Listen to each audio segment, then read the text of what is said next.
তারা দেখলেন পুরো নাটকটা।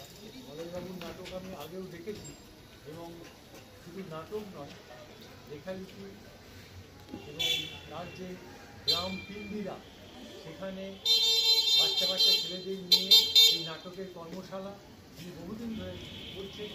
বোলপুর হাই স্কুলে শিক্ষকতা করছেন এখনও, এবং পিন্ডিরায় নিজের গ্রামে আসছে প্রতিনিয়ত। এবং এই রকম সারা বাংলা, এবং শুধু এই আমাদের বাংলা নয়, বিভিন্ন জায়গায় যেখানে নাটক হয়, বিশেষ করে নাট্য আন্দোলনের সঙ্গে যুক্ত এবং পশ্চিমবঙ্গ নাট্য একাডেমির সদস্য, ওনাকে আজকে আমরা এখানে পেয়েছি। আরও অনেকে থাকলে খুব ভালো হতো, কিন্তু যেটা উনি বললেন, আমাদের যে থার্ড থিয়েটার, ভারত সরকারের প্রথম থার্ড থিয়েটার, এইভাবে জনমানুষের মধ্যে নাটক করা, শুধু স্টেজে নয়, স্টেজের মধ্যে আলো দিয়ে চারিদিক বন্ধ করে যে থিয়েটার, প্রসেনিয়াম থিয়েটার, সেটাকে ভাঙার চেষ্টা করছেন।